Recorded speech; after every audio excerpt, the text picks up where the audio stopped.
cette vidéo, je vais vous montrer comment créer un diagramme ombrothermique. Alors, j'ai mis en mémoire un site web sur le climat. Et si je vais dans Données à partir du web et que je colle l'URL dans la zone appropriée, je fais OK.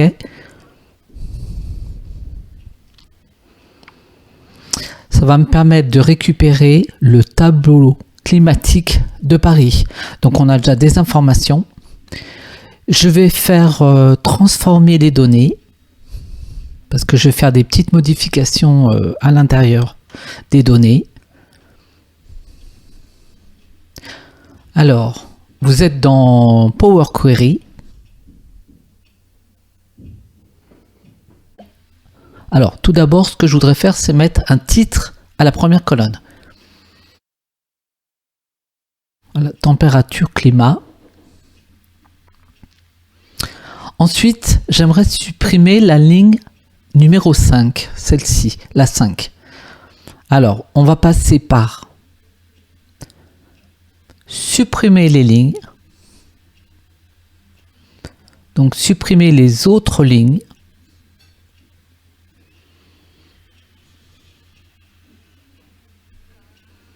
Alors, la première ligne à supprimer, c'est la 5e. Donc, je mets 5.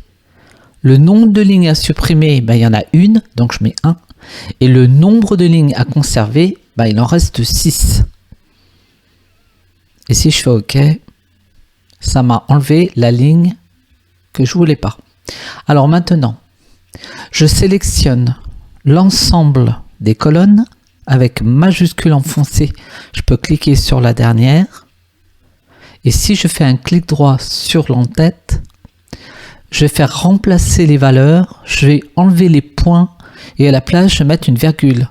Donc, valeur à rechercher, un point remplacé par, vous tapez une virgule et vous faites OK. Parce qu'on est dans un format américain pour les décimales.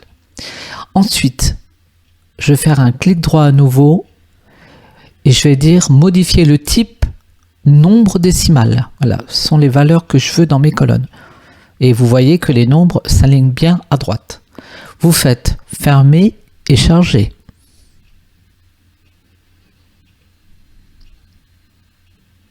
Et là, vous avez récupéré le tableau qui est sur le site web. Alors, je vais modifier la largeur des colonnes. Je vais enlever les boutons de filtre. Je sélectionne une des colonnes les plus grandes. Clic droit. Largeur de colonne. Il me dit 12,43. Et je vais resélectionner de C à M et un clic droit, largeur de colonne. Moi, je vais écrire 12,5. Bon, il y aura une petite modif qu'Excel va faire tout seul. Ce qui est surtout intéressant, c'est d'avoir la même largeur de colonne. Pour les titres du tableau, je voudrais les centrer. Voilà. Alors maintenant, ce que j'aimerais faire,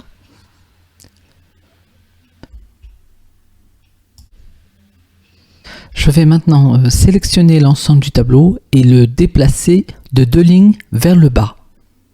Donc pour mettre un titre au-dessus. J'ai besoin de mettre un titre. Alors je l'enregistre. Parce que là, d'un coup, il faut enregistrer l'exercice.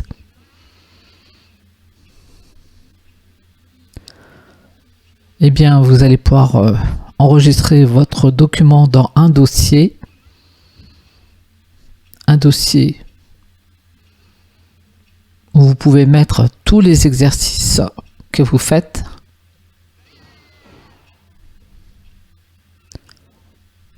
J'avais un dossier spécifique avec les niveaux. Voilà, un dossier avec les niveaux. Et donc, je garde une certaine numérotation. Donc, c'est l'ensemble des graphiques.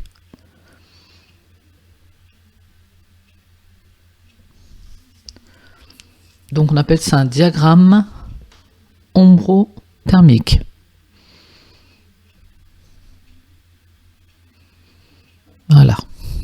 c'est enregistré.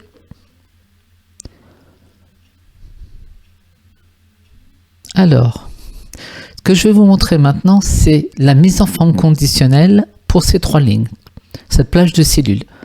Mise en forme conditionnelle, nuance de couleur, autre règle.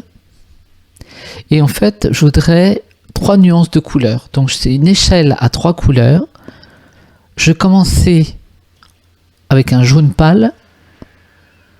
Plus la valeur va être haute, plus la couleur va être foncée. Au milieu, un jaune moyen. Et pour finir, un rouge. Et OK. Voilà. Ensuite, je vais le faire pour la ligne du dessous. Donc, précipitation. Toujours une mise en forme conditionnelle avec des nuances de couleurs à 3 niveaux. Donc, une échelle à 3 couleurs. Donc, un bleu ciel, un bleu moyen et un bleu foncé. Voilà. Alors, pour les jours de pluie, je le fais indépendamment parce que ce ne sont pas... on ne parle pas de la même chose. Donc, pour les jours de pluie, je peux refaire du bleu aussi en sélectionnant.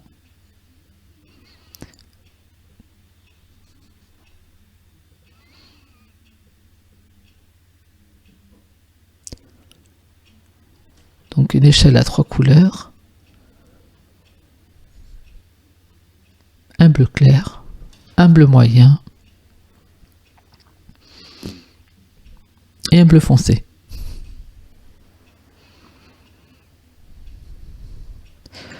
Pour les heures de soleil, on va reprendre le jaune au rouge foncé.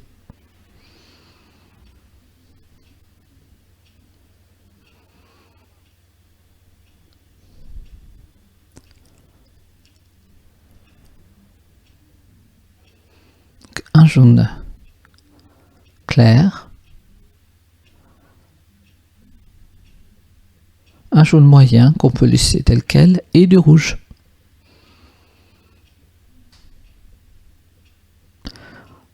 Ouais, orange dans le milieu. Voilà. Alors, ce que je vais faire maintenant, je sélectionne les 2 premières lignes plus la ligne des précipitations avec contrôle. Je vais faire un graphique courbe, insertion, graphique courbe, courbe avec marque. Puis vous allez cliquer sur intervertir ligne colonne. Vous agrandissez le graphique en largeur.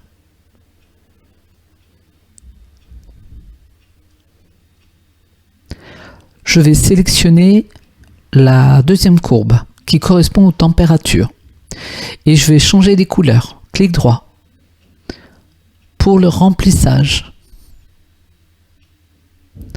qui correspond à la marque. Donc je vais mettre du bleu et le contour, je vais mettre de l'orange qui correspond à la ligne.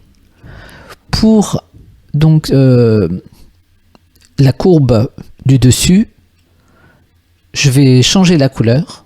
Donc le contour devient bleu et le remplissage devient orange. Ensuite, je vais sélectionner la première courbe, les précipitations. Clic droit. On va la placer en axe secondaire. Donc clic droit, mettre en forme une série de données. Et vous allez tomber directement sur les options des séries, axe secondaire. Vous avez maintenant 2 axes. Vous avez l'axe sur la gauche qui correspond aux températures et sur la droite les précipitations. Alors ensuite, je vais rajouter un titre à mon tableau parce que j'en avais pas. Donc je vais mettre un titre.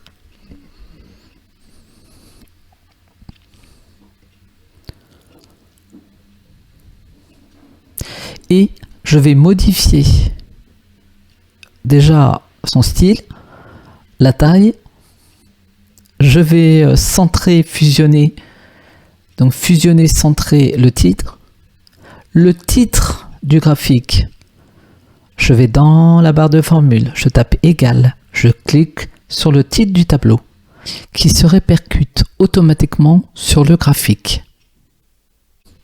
Alors ensuite,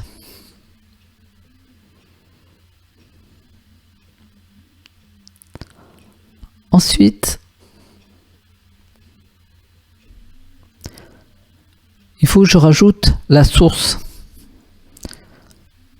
C'est important. Donc je vais renoter la source des informations qui sont ici. Et par rapport au graphique qui est en dessous, je vais pouvoir rajouter,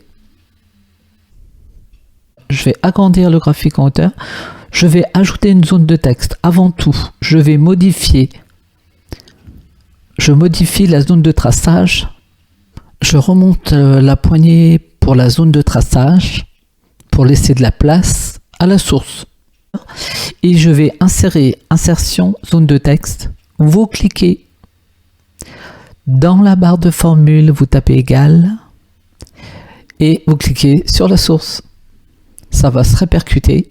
C'est exactement comme pour le titre du tableau, sauf que là, il faut ajouter une zone de texte. Et là, on a la source qui apparaît au niveau du graphique. Bon, c'est pratiquement terminé.